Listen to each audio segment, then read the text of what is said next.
Queridos, eu queria convidá-los a abrir a escritura na carta de Paulo aos Gálatas, capítulo 5. Nós vamos do verso 13 até o verso 26, a passagem é muito conhecida e está bem dentro do tema do nosso congresso. Gálatas, capítulo 5, do verso 13 até o verso 26. Vou só pegar meu celular aqui, minhas anotações estão aqui. Obrigado.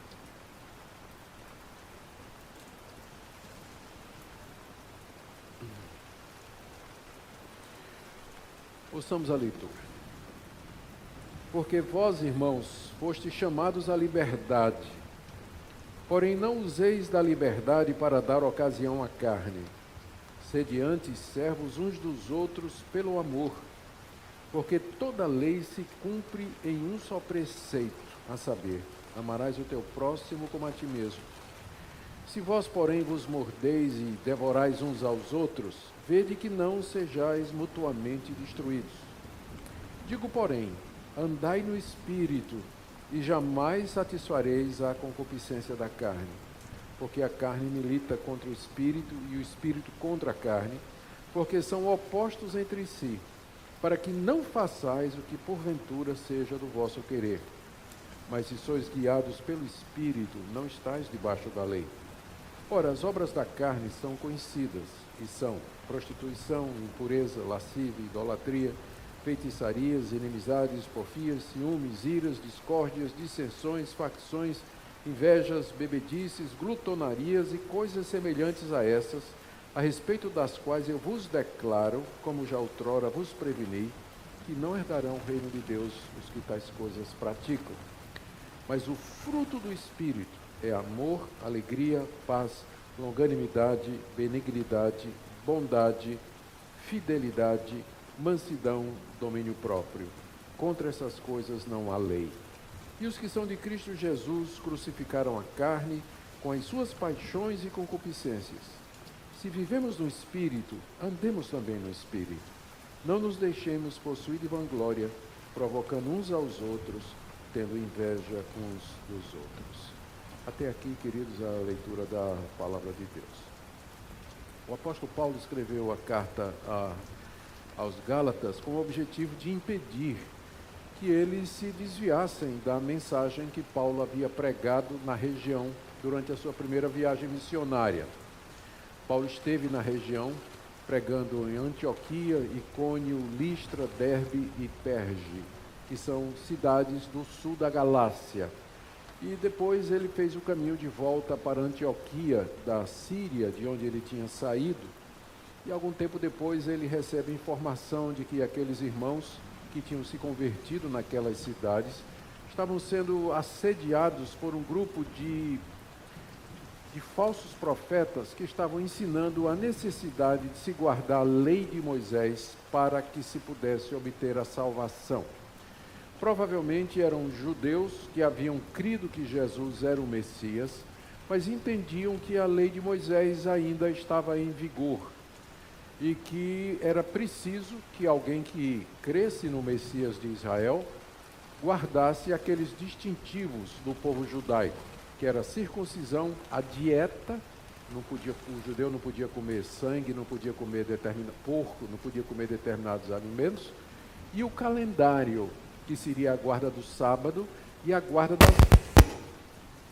guarda das festas religiosas de Israel. Circuncisão, dieta, calendário eram as três marcas do judaísmo. Então, esses judeus que se tornaram cristãos, eles entendiam que todo mundo que professasse a fé em Jesus, uma vez que Jesus era o Messias judeu, ele era filho de Abraão, ele era o filho da promessa feita aos descendentes de Abraão, deveriam se circuncidar e guardar a lei de Moisés, não somente para serem salvos, mas também para poderem ter uma vida espiritual mais profunda, para que pudessem ser pessoas cheias do Espírito Santo, por assim dizer. E os Gálatas, naturalmente, queriam ser pessoas cheias do Espírito Santo. Eu não conheço nenhum crente de verdade que não queira experimentar a plenitude do Espírito Santo de Deus. A questão é Como nós fazemos isso? E o que é exatamente ser cheio do Espírito Santo? Paulo escreveu a carta aos Gálatas para dizer para eles que o caminho da salvação não era pelas obras da lei. Não era. As obras da lei têm a ver com... Quando aqueles mestres diziam, vocês têm que guardar as obras da lei para serem salvos, eles estavam pressupondo de que havia no ser humano habilidade e capacidade de fazer o bem, mesmo que ele tenha sido atingido pelo pecado.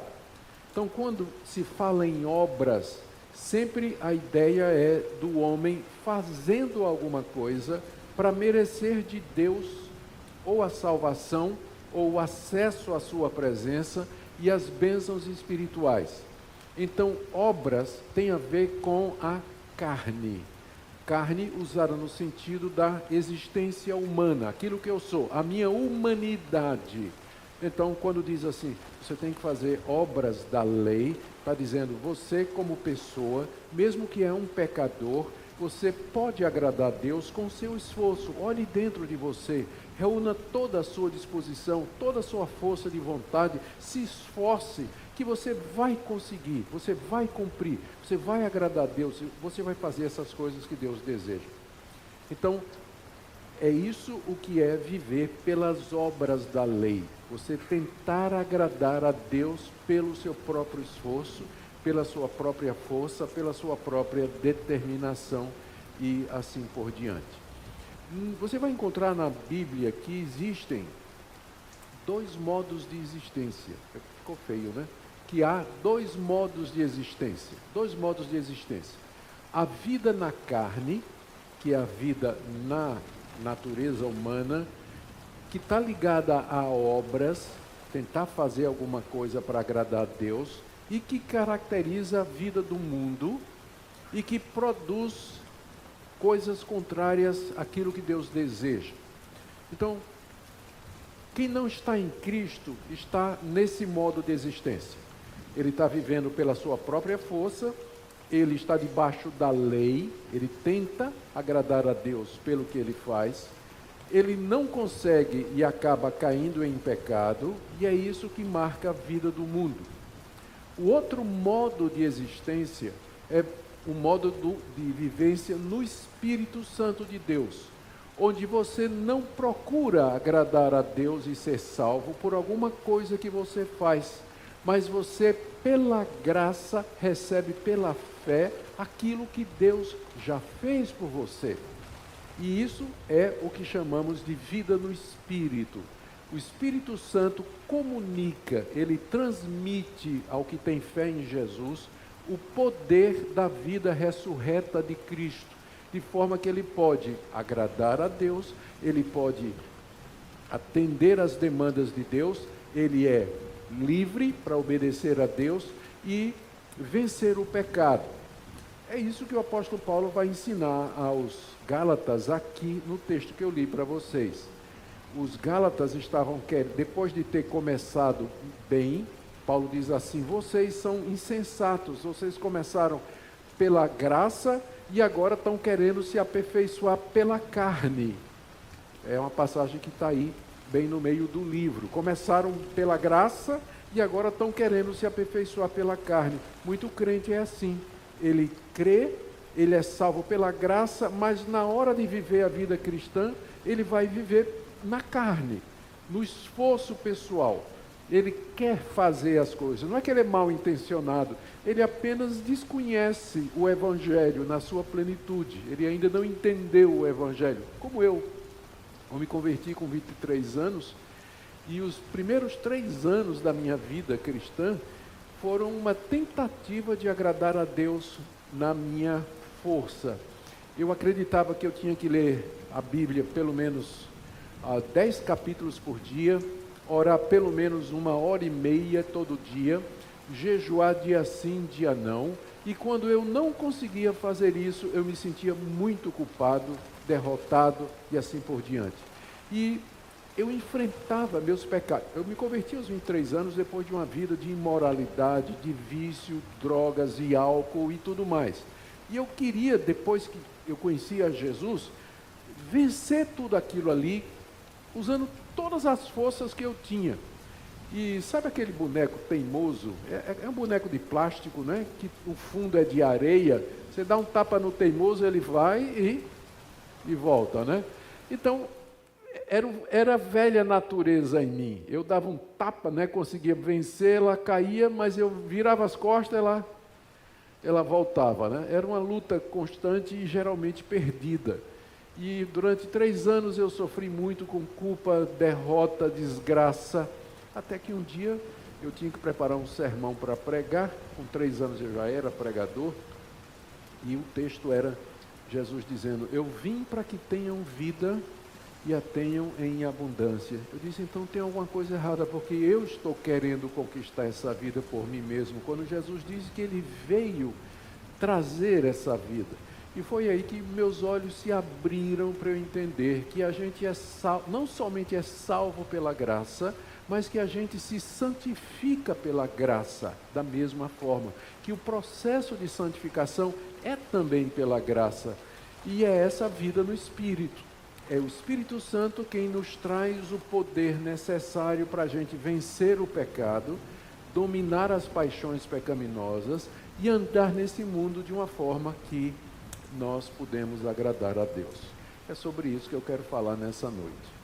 E eu vou começar primeiro com uma exposição aqui do verso 13 a 15, em que o apóstolo Paulo meio que ironiza com os Gálatas, porque os Gálatas estavam abandonando o evangelho da graça que Paulo tinha pregado e estavam querendo se santificar, se justificar diante de Deus pelas obras da lei. Aquelas 3 coisas: circuncisão, dieta e calendário. Quando fala em obra, tem a ver com algo que o homem faz, de baixo para cima. Olha o que é que Paulo diz aqui: porque vós, irmãos, fostes chamados à liberdade. Que coisa maravilhosa! O Evangelho nos chama à liberdade. Nós somos livres da culpa do pecado, nós somos livres da escravidão de Satanás. Satanás não pode nos possuir, ele pode nos tentar, mas ele não pode nos possuir. Nós somos livres do mundo, nós somos livres de nós mesmos, nós somos livres do domínio do pecado sobre nós. O Evangelho nos chama para a liberdade, e essa é a verdadeira liberdade. Ao contrário de muitos que dizem assim: eu não quero ser crente agora, porque se eu for ser crente agora eu vou perder minha liberdade. Ao contrário, ele é escravo do pecado. Na hora que ele conhecer o Evangelho, ele vai ser livre, ele vai experimentar a verdadeira liberdade. Só que a gente não pode confundir a liberdade que o Evangelho nos dá com libertinagem, que é o que Paulo vai dizer em seguida. Porém, não usem da liberdade para dar ocasião à carne. Porque mesmo que nós somos salvos, a carne permanece em nós. Quando a Bíblia usa a palavra carne, nesse sentido, em contextos assim, está se referindo à nossa natureza humana. A carne, ela tem desejos. Nós somos criados com desejos, e quase todos eles são lícitos. Nós temos fome, temos sede, precisamos de descanso, queremos lazer, diversão, sexo, são desejos lícitos. O problema é que depois do pecado, esses desejos passaram a ser a razão da minha existência, em vez de Deus.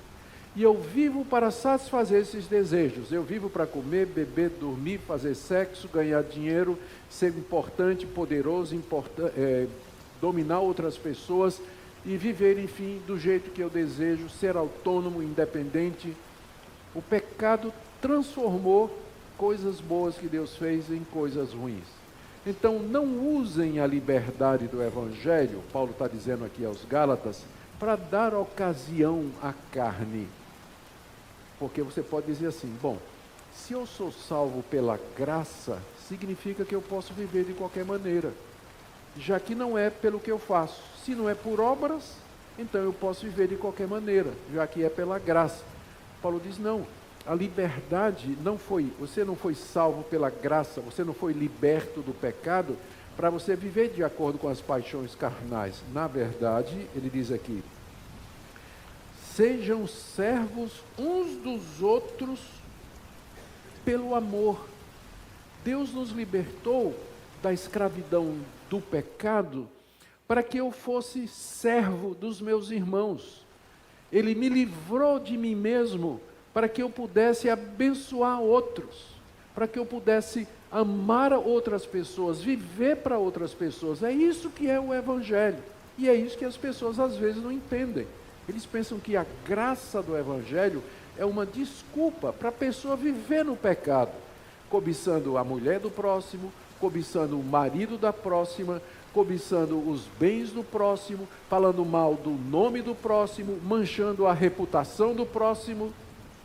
Não, diz o apóstolo Paulo, porque, verso 14, toda lei se cumpre num só preceito, a saber, amarás o teu próximo como a ti mesmo. Vocês não querem guardar a lei? Pergunta o apóstolo Paulo. Está aí os mestres dizendo aí que vocês têm que guardar a lei para ser salvos. Mas a lei se resume num mandamento só: ame o seu próximo. Porque quem ama o próximo não vai querer a mulher dele, não vai querer o marido dela, não vai querer as coisas que o próximo tem, não vai falar mal do nome dele, vai respeitar a propriedade dele, vai respeitar a autoridade dele.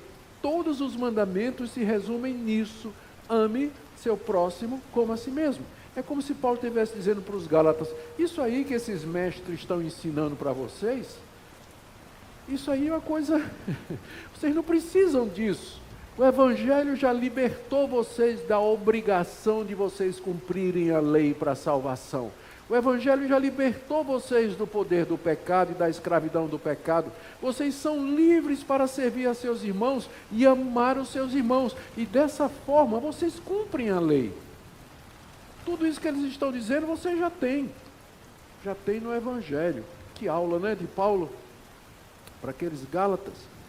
E hoje em dia essa lição precisa ser ensinada vez após vez, porque o crente, ele entende que ele é salvo pela graça, mas na hora dele se santificar, na hora dele viver a vida cristã na família, no trabalho, no casamento, na escola, ele vive na carne, no poder da carne, e ele esquece esses recursos extraordinários que Deus nos deu através da presença do seu Espírito Santo em nós, porque é o Espírito que nos capacita a viver a vida de Jesus, a vida vitoriosa, essa vida que os Gálatas queriam, mas que estavam procurando da maneira errada. Ame o próximo.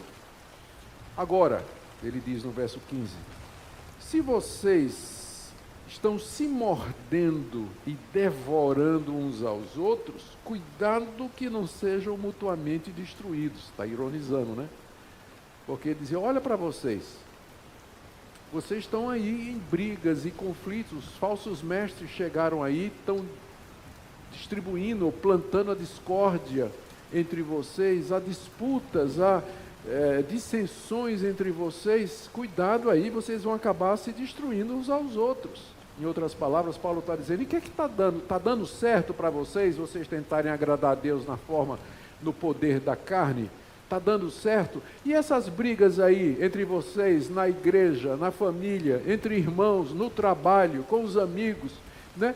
Está dando certo? Está funcionando?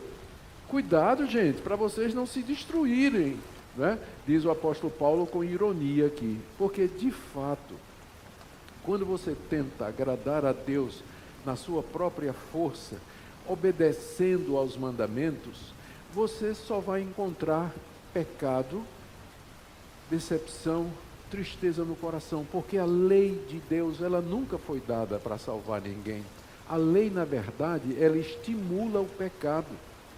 Paulo diz aqui em Romanos, eu não conheceria a cobiça se a lei não tivesse dito, não cobiçarás. Está igual aquela freira numa escola católica, que terminou a aula de religião, ela diz para as crianças, né?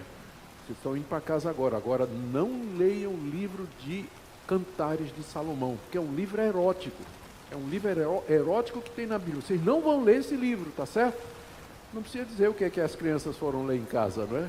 Óbvio, a lei provoca o pecado. Quando vem um mandamento, você não estava nem pensando em fazer aquilo, mas de repente vem a lei dizer, não faça.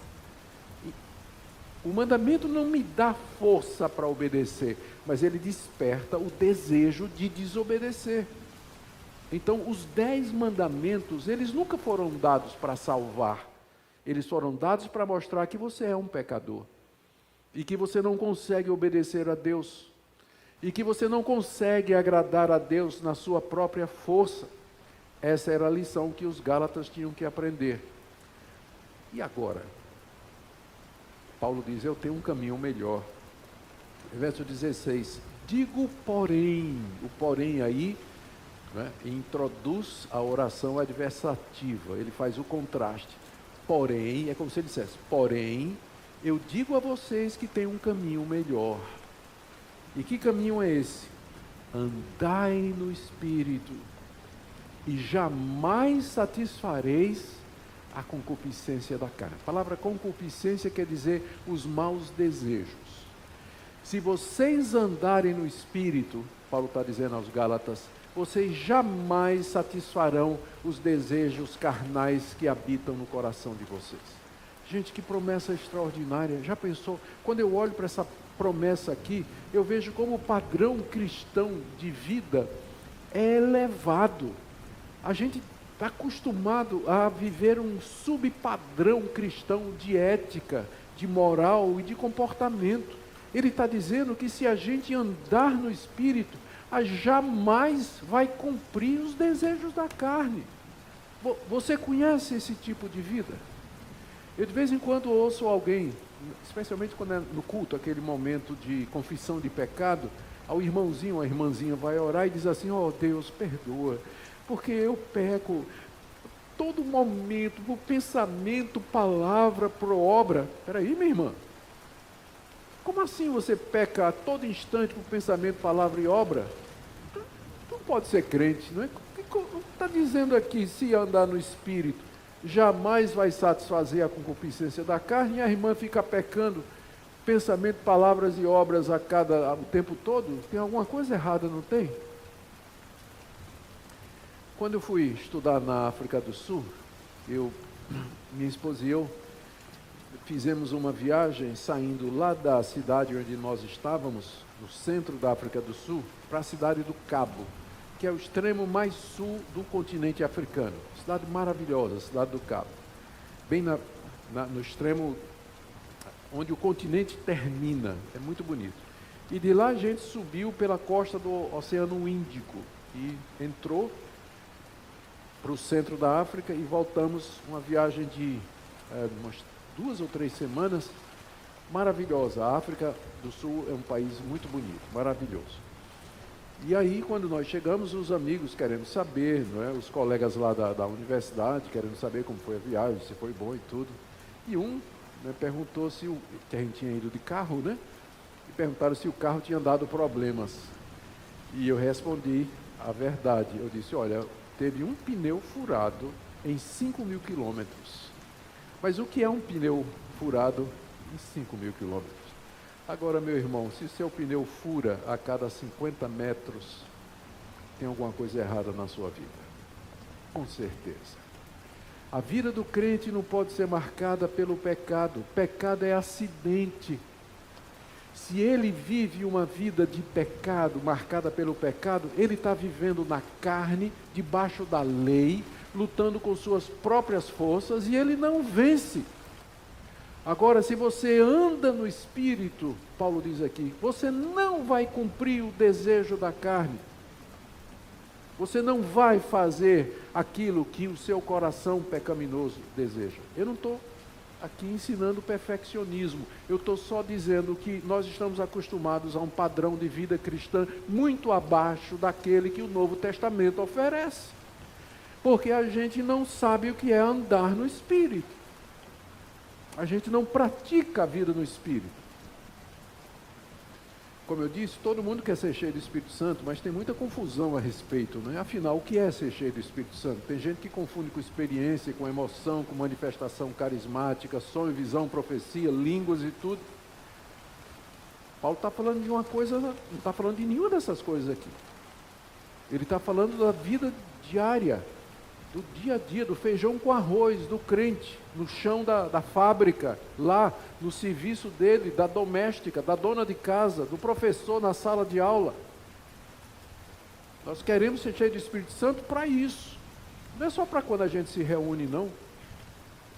Nós queremos viver o dia todo. E como é que a gente faz? Então nós já aprendemos que existem dois modos de existência. Ou você está vivendo na carne, e portanto debaixo da lei, e portanto escravo do pecado, que é a vida do mundo, ou você aprende a viver no Espírito. E aí você não vai mais cumprir a concupiscência ou os maus desejos da carne. Por que que andar no Espírito é necessário? Para que eu não cumpra esses desejos da carne. Será que o pecado me aleijou de tal maneira que eu não tenho mais livre-arbítrio, que eu não tenho mais força de vontade para dizer não para o pecado e o bem para Deus, e sim para as coisas de Deus? Olha a resposta de Paulo. Por que que eu preciso do Espírito? Verso 17. Porque a carne luta contra o Espírito. E o Espírito luta contra a carne, porque são opostos entre si, para que você não faça o que seja do seu querer. Ou seja, o seu querer não é livre, ou ele é debaixo, ou ele está influenciado pela carne, ou ele está influenciado pelo Espírito. Depois da queda, como disse Martinho Lutero, o homem é uma besta, ou montado pelo diabo, ou montado por Deus. Mas não tem meio termo, não. Não há neutralidade. Ou você é guiado pelo Espírito, ou você é guiado pela carne. Você não faz o que você quer. Lembra lá de Paulo falando em Romanos capítulo 7? Eu sei o que é o bem. Eu quero fazer o bem, mas eu não posso, eu não consigo. O mal que não quero, esse eu faço. A sua vontade não é mais livre. Dentro de você, você tem, segundo Paulo diz aqui, o que ele chama de carne, a nossa natureza humana tingida, manchada pelo pecado, que só entende o caminho de fazer alguma coisa para receber em troca obras. E por outro, Deus nos deu o Espírito Santo. Deus, quando Ele mandou o Espírito Santo para os nossos corações, Ele não tirou a carne e só deixou o Espírito Santo. Ele mandou o Espírito Santo ao lado da carne. Então, dentro de você, esses dois poderes estão atuando. E eles estão em guerra. Paulo escolheu essa palavra cuidadosamente. A carne milita. Essa é uma palavra tirada da linguagem militar. Militar significa fazer guerra. A carne é como um guerreiro, um soldado armado dentro de você que quer tomar domínio da sua vida. Ele quer tomar o domínio completo. E a carne vai usar o instrumento, a arma que você der. Aquilo que você vê no celular, aquela série que você está assistindo, aquela mulher que você fica olhando na rua passando, aquele homem que você fica cobiçando. A carne pega essas armas e ela luta para tomar domínio na sua vida. É um soldado em guerra. A carne milita, faz guerra contra o Espírito Santo. Porque aqui não tem possibilidade de acordo, são dois princípios opostos. A carne não está sujeita à lei de Deus e nem na verdade pode estar. Por isso Paulo diz em Romanos 8, os que estão na carne não podem agradar a Deus. Não podem agradar a Deus. Há esse conflito aqui. são opostos entre si, para que não façais o que porventura seja do vosso querer. Mas o fato de que existe um conflito não quer dizer que existe uma derrota. O conflito existe e ele vai existir até o dia que Jesus voltar. Até o dia em que nossos corpos forem transformados e nós ganharmos corpos imortais, incorruptíveis, eternos, onde o pecado não mais habita. Até lá, nós enfrentaremos essa luta até o último segundo da nossa existência aqui nesse mundo. A carne dentro de nós, lutando para ter controle da nossa vida, para que nós obedeçamos às suas paixões e os seus desejos. Mas, olha a esperança que Paulo nos dá aí no verso 18. Se sois guiados pelo Espírito, não estáis sob a lei. Aqui ele está mais uma vez colocando o contraste desses dois princípios. Viver debaixo da lei é viver tentando agradar a Deus pela sua própria força. Você não vai conseguir, você vai fracassar, você vai se sentir desesperado, culpado, vai pensar em abandonar o Evangelho, você vai dizer que não funciona e que não é verdade. Eu sei de pessoas assim, que disseram, não funciona. Eu tentei, eu aceitei Jesus, tentei viver uma vida santa, mas simplesmente não consegui. Não funciona. Pode funcionar com outros, mas não funciona comigo. E querido, você nunca entendeu o Evangelho. Você tentou viver o Evangelho na sua própria força, na força do seu braço, da sua carne. O resultado é que você se coloca debaixo da lei. Na hora que você quer agradar a Deus para ser salvo, fazendo alguma coisa, Deus diz, você quer? Então vamos lá. Não terás outros deuses diante de mim. Quem é que ocupa seu pensamento? A maior parte do dia, sou eu ou é o namorado, a namorada, a moto, o carro, o trabalho, o emprego, o amigo, o hobby? Quem é que ocupa a maior parte do tempo da tua vida? Então já quebrou o primeiro mandamento, não terás outros deuses diante de mim. Não farás para ti imagem de escultura. Não tomarás o nome do Senhor teu Deus em vão. São mandamentos relacionados com a necessidade de você cultuar a Deus e servir a Deus da maneira como Deus revela. Você serve a Deus como Deus revelou?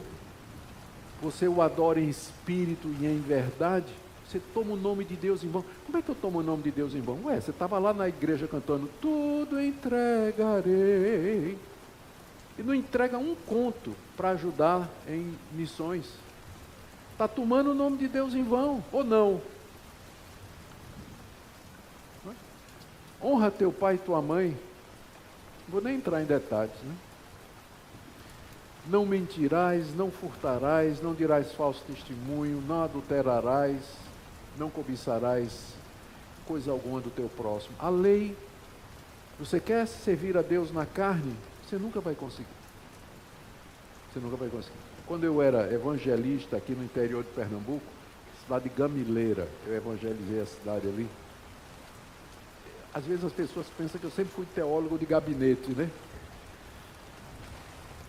Eu fui evangelista no interior de Pernambuco, dos plantadores de cana aqui em Olinda, jovens lá na cidade de Ouro Preto, no bairro de Ouro Preto e Olinda. E lá em Gamileira, eu entrava ia de casa em casa distribuindo folheto, pastor. Era muito católica a cidade, né? Aí de vez em quando uma pessoa me chamava para entrar, para eu compartilhar um pouco mais do Evangelho, e eu começava a falar dizendo, olha, você é pecador, você precisa do Evangelho de Cristo. A pessoa dizia, pastor, eu sei que sou pecador, mas o senhor precisa ver meu vizinho é muito pior do que eu, bate na mulher, chega bêbado em casa, né? Eu sou pecador, mas ele é muito pior. Eu dizia, tá bom, o senhor tem uma Bíblia aí, católica? Porque se eu dissesse, minha Bíblia, ele diz, não, mas sua Bíblia é Bíblia protestante. Eu dizia, me dê sua Bíblia é católica, que é igualzinho, né? Dá sua Bíblia aí. Vamos ler os 10 mandamentos aqui, e vamos ler como Jesus ensinou. Não adulterarás, quer dizer, quem olhar para uma mulher com intenção impura, o coração já adulterou com ela. Não matarás, quer dizer, se você chegar para o seu irmão e disser tolo, você já quebrou esse mandamento. Então vamos ler assim. Chegar no 5º mandamento, ele já estava quieto. Já não. É verdade, quebrei tudo. É por isso que o senhor precisa de Cristo. Se você vive na carne, você está debaixo da lei e na obrigação de cumprir toda a lei e não vai receber ajuda, porque a lei não ajuda ninguém. A lei não ajuda ninguém. Mas, se sois guiados pelo Espírito, estou no verso 18, se vocês são guiados pelo Espírito, vocês não estão debaixo da lei. Quer dizer, vocês não têm a obrigação de cumprir os requerimentos da lei na sua própria força. É essa a liberdade do Evangelho. E é para isso que o Espírito Santo nos foi dado. Para que não fique dúvida do que Paulo está falando aqui, do verso 19 até o verso 23, ele faz uma comparação de como é a vida de quem anda na carne e de quem anda no Espírito. Ele começa falando de quem anda no Espírito, na carne. Quem tenta viver na força do seu braço, da sua vontade, na sua determinação, para merecer alguma coisa de Deus, olha o que é que vai brotar da vida dele. Verso 19 em diante. Ora, as obras da carne são conhecidas. As obras da carne. O que é que a carne produz? Tá, você quer produzir alguma coisa por você mesmo. Quais são as obras da carne? O que é que ela produz?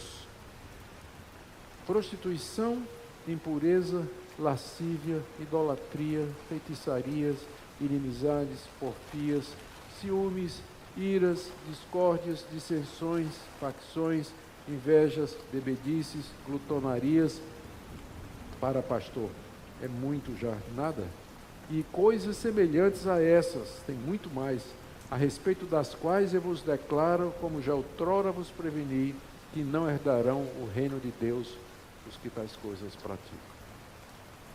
Quando uma pessoa está vivendo na carne, tentando agradar a Deus, isso pode ser um crente, que se declara crente, e ele está tentando agradar a Deus pela sua própria força, mesmo que ele tenha uma capa de piedade, ele parece religioso, mas o que vai aparecer na vida dele são essas coisas aqui.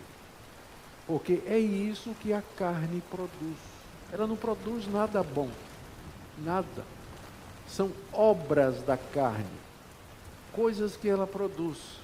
São cerca de 15 que nós podemos dividir em 3 ou 4 categorias para a gente entender. Primeiro, as obras da carne têm a ver com a sexualidade. Os 3 primeiros têm a ver com sexo. Prostituição, impureza, que é a palavra grega porneia, de onde vem pornografia. Lascívia, que é o desejo erótico, o desejo sensual indevido. Então, os 3 primeiros já são na área da sexualidade. Na verdade, o Novo Testamento tem uma série de listas de pecado. E quase todas elas começam com pecados na área sexual. E a gente compreende isso, porque a sexualidade tem a ver com o que somos, nos define. Deus criou macho e fêmea, e juntou os dois, e são os dois uma só carne, protegeu aquela união, e aquilo que Deus ajuntou, o homem não separe. Então é natural que o pecado ele venha primeiro nessa área, produzindo prostituição, sexo fora do casamento e por dinheiro, porneia, toda forma de impureza sexual, fornicação, que é o casamento de a relação sexual de pessoas não casadas, fornicação, adultério, que é a relação sexual fora do casamento, e uma série de outras coisas, não é? Mas vai por aí. Então, primeira categoria, essa daqui. Depois, na área de relacionamento, olha o que é que a carne faz na área de relacionamentos. Ele diz aí, antes disso, pecados ou problemas na área de religião. depois de falar prostituição, impureza, lascívia, veja o verso 20. Idolatria e feitiçaria. O que espero, de uma vez por todas, ajuda a gente a se livrar daquela ideia de que os índios que estão lá no meio do mato, nunca ouviram falar de Deus, mas que adora o sol, a lua, a pedra, o pau, os animais, e que praticam artes mágicas, consultam os espíritos, eles fazem isso porque são sinceros e inocentes. Paulo está dizendo que é obra da carne. Feitiçaria, idolatria, é coisa da carne, é produto do homem, não é de Deus. Então toda religião idólatra e toda religião que mexe com o oculto é da carne, não procede do Espírito Santo de Deus. Não tem isso de religião inocente não, só tem uma religião certa. E é aquela que nos foi ensinada pelo Senhor Jesus no Evangelho. Todas as outras são fruto da carne, da força do homem, da tentativa do homem de criar um Deus à sua imagem e semelhança. Idolatria e feitiçaria, está aqui, na relação das obras da carne. Aí vem relacionamentos. Inimizades, porfias, ciúmes, iras, discórdia, dissensões, facções e invejas. Tudo tem a ver com a área de relacionamento. Briga. Se você vive na carne, quer agradar a Deus pelo seu próprio esforço, vai ter briga, porque vai ter concorrência. Eu sou mais santo que tu, oro mais do que tu, jejuo mais do que tu. Eu li mais John MacArthur do que tu. Assiste mais vídeo do pastor Augusto Nicodemo do que tu. Carne, comparação, não é isso? Aí, as comparações, a gente se mede, quer ser melhor do que o outro, e aí dá briga, briga pelo poder, briga por espaço dentro da igreja. Isso é obra da carne. Obra da carne. E ele termina aqui com duas que ninguém quase não fala, né? Bebedices e glutonaria. Beber demais e comer demais. Eu sei que tem gente que tem problema funcional de hormônio, né? Eu sei que tem gente que tem um apetite gigantesco, mas existe um pecado chamado glutonaria, que é você comer mais do que você deve. Né? Existe isso, é pecado, sim. E eu sei que Paulo deve estar pensando naquelas orgias que havia na época do Império Romano, quando as pessoas se empanturravam de comida. Tem até a história de dois que estavam lá, comeram, que chega, estava assim, um em cima do outro assim, né, vomitando já, um virou para o outro e diz assim, rapaz, ainda estou com fome. Né? A outro disse assim, mete o dedo na garganta e vomita. Aí o outro disse, tu acha que se coubesse o dedo, ele não já tinha botado na coxinha? Se coubesse o dedo, tinha botado na coxinha, né? Pois é, tem gente assim. Pois é, obra da carne. Não faz mal a gente comer uma comida gostosa, boa, mas com moderação. A Bíblia em si, né, isso aqui eu vou dar minha opinião, vocês vão seguir o que o pastor de vocês ensina. Na minha avaliação, a Bíblia não proíbe o vinho, por exemplo, mas proíbe que você beba demais, e que beba com escândalo, e que beba para trazer prejuízo para o Evangelho. Isso a Bíblia proíbe. Então é a bebedeira, junto com a glitonaria, proibido também, é obra da carne. E ele diz aqui, e coisas semelhantes a estas, a respeito das quais, presta atenção aqui, eu declaro, como já outrora vos preveni, quando Paulo esteve lá a primeira vez, Paulo já tinha falado sobre isso, não herdarão o reino de Deus os que tais coisas praticam. Herdar o reino de Deus é a mesma coisa de ir para o céu. Não vai entrar no céu quem pratica essas coisas. E a palavra praticar foi escolhida de propósito, porque pode acontecer que um crente verdadeiro, que aprendeu a andar no Espírito, por falta de vigilância, por falta de cuidado, de repente, ele deu uma olhada ou teve um desejo impuro por uma pessoa que não é o marido nem a esposa dele ou dela. Pode acontecer. Deixou de ser crente? Não. Vai para o inferno? Não. Se arrependeu, confessou? Não. Paulo está dizendo que os que praticam essas coisas não entrarão no reino de Deus. Agora, se sua vida é marcada pela impureza, pela imoralidade, prostituição, adultério, bebedice, glutonaria, você é uma pessoa mentirosa, você é uma pessoa que é idólatra, você é uma pessoa que é gananciosa e egoísta, aí você não é salvo. Porque lembra, a liberdade, não foi assim que Paulo começou? Vocês foram chamados à liberdade dessas coisas. Vocês não são obrigados a praticar mais esse tipo de coisa. O Evangelho libertou vocês, pelo poder do Espírito Santo. Quem pratica esse tipo de coisa, não vai entrar no reino de Deus, não vai ser salvo. Mas, agora vem que bênção, né? Verso 22. Em contraste, o fruto do Espírito é amor, alegria, paz, longanimidade, benignidade, bondade, fidelidade, mansidão e domínio próprio. Contra essas coisas não tem lei. Primeira diferença é que Paulo, quando falou da carne, disse obras da carne. Mas quando ele fala do Espírito, ele diz o fruto do Espírito.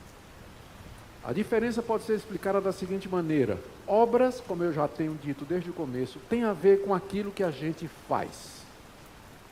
Então, quando Paulo está querendo explicar o que é que acontece quando alguém está vivendo na carne, ele usa a palavra obras. Você tenta agradar a Deus e as obras que você vai praticar são essas. Porque você está debaixo de uma lei que você nunca vai conseguir cumprir e que excita você a fazer o pecado. Mas quando se trata da vida do Espírito, não é você que faz, é o Espírito.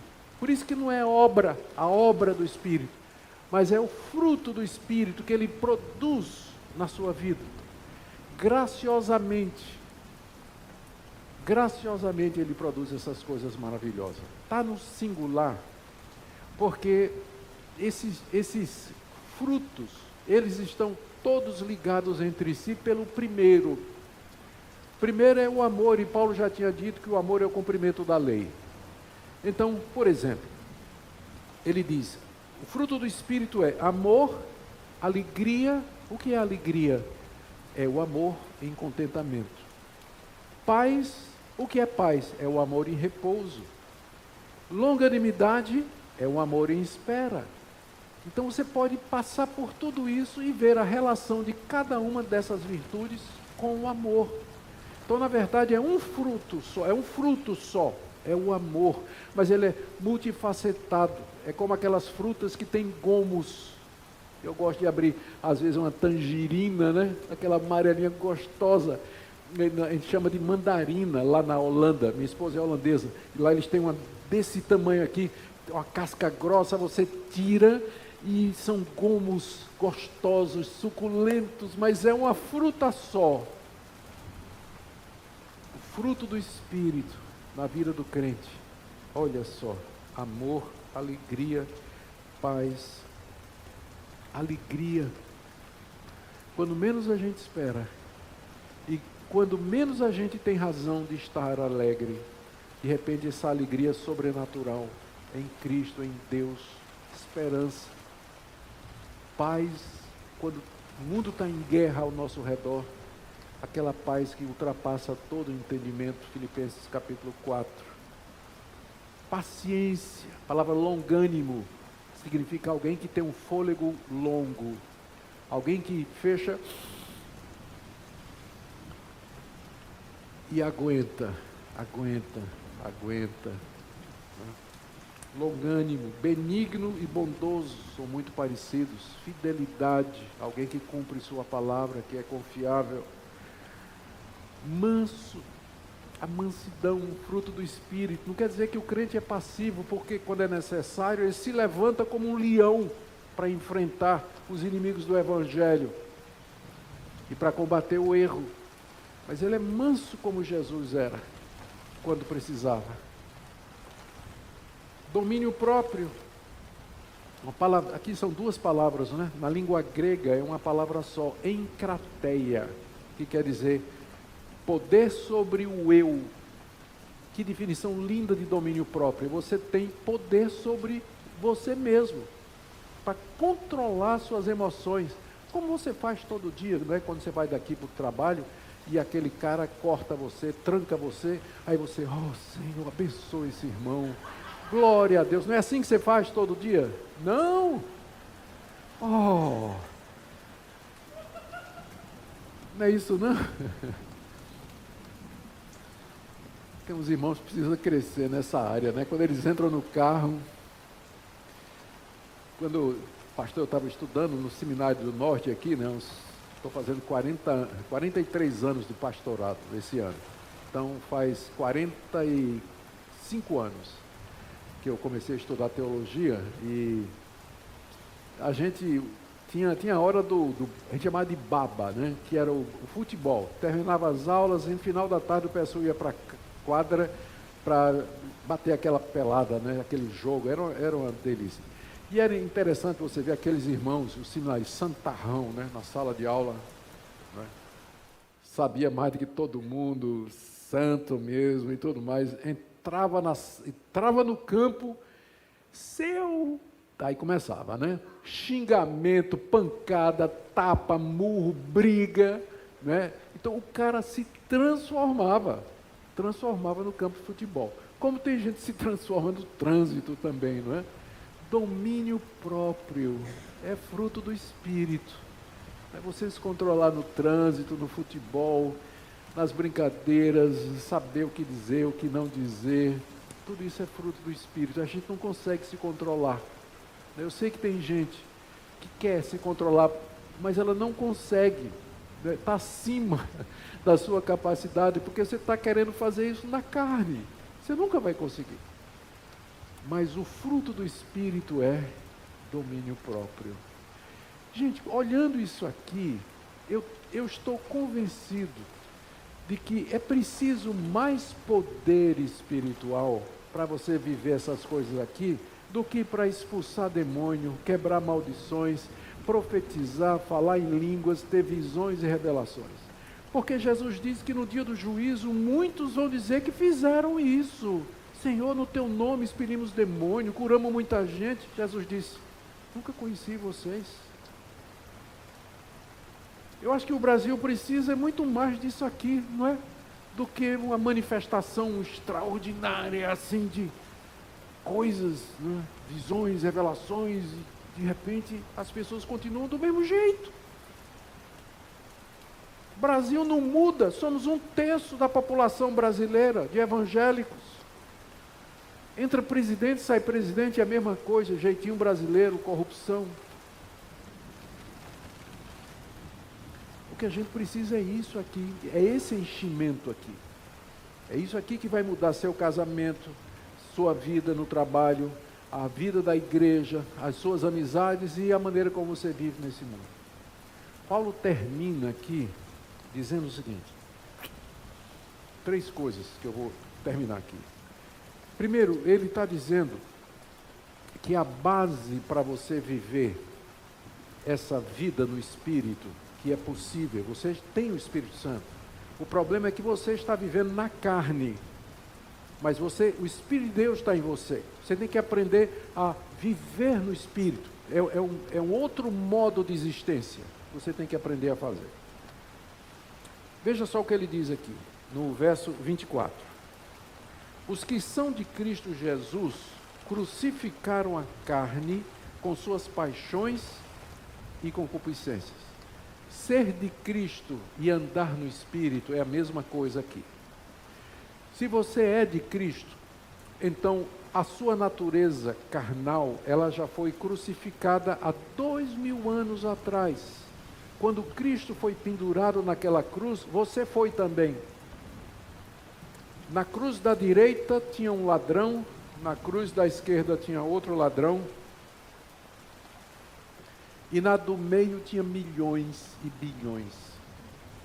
Porque Cristo estava levando, Ele estava me representando, estava representando você. A minha velha natureza foi crucificada com Cristo há 2000 anos atrás. E você pergunta, mas se isso foi há 2000 anos atrás, como é que eu hoje, 2000 anos depois, eu consigo viver os efeitos disso aí? É o Espírito Santo. É para isso que ele foi dado à igreja. Ele comunica os benefícios que Cristo conquistou para nós na cruz e na ressurreição. Então, o poder da cruz para dizer não ao pecado e o poder da ressurreição para viver para Deus, o Espírito nos comunica isso, ele nos transmite isso diariamente. De maneira que nós, agora volto para o verso 16, andando no Espírito, nós não cumprimos o desejo da carne, porque o Espírito nos transmite a vitória de Cristo, na cruz e na ressurreição. Quando os crentes ignoram isso, eles vivem uma vida cristã subnutrida. Viu a história, pastor? Quando teve a corrida para o ouro na Austrália, isso é fato. Teve a corrida, descobriram o ouro na Austrália. Aí muita gente de todas as partes do mundo foi garimpar ouro na Austrália. E tinha esse cidadão que morava nos Estados Unidos, vendeu tudo que tinha, comprou uma passagem, atravessou o oceano, foi na Austrália, depois de 5 anos perdeu tudo que tinha, não achou uma pepita de ouro. Perdeu tudo. Só restava dinheiro, ele foi para o porto, queria voltar para casa, só restava dinheiro para comprar a passagem do navio. E ele ficou preocupado porque a viagem era de 1 mês, ele ia comer o quê? Então, com o dinheirinho que sobrou, ele comprou uma banda de queijo e uns pães, uns biscoitos, alguma coisa. Embarcou. E com ele, dezenas de outras pessoas. À medida que a viagem prosseguia, ele todo dia ia lá, cortava aquela fatia bem fininha de queijo, né? Todo dia, para render. Cortava, pegava um pedaço de biscoito, bolacha, comia. No dia seguinte a mesma coisa, até que a bolacha e o biscoito e o queijo acabou. Mas o que deixava ele mais assim é que ele passava na frente do restaurante do navio e os passageiros estavam lá comendo, né, comida do bom e do melhor, e ele com aquela fome, o estômago roncando. Aí ele resolveu se trancar na cabina dele para morrer. Aí o capitão sentiu a falta dele, foi lá, bateu na porta. Moço, estou sentindo sua falta, está tudo bem com o senhor? Ah, capitão, o senhor não sabe, minha vida é uma miséria. Olha, eu gastei tudo que tinha, dei toda a minha vida, todo o meu esforço, nunca consegui nada, e agora voltando para casa, nem comida mais eu tenho, acabou minha bolacha, meu biscoito. O capitão deu uma risada e disse, o senhor não sabia que as refeições estavam incluídas no preço da passagem?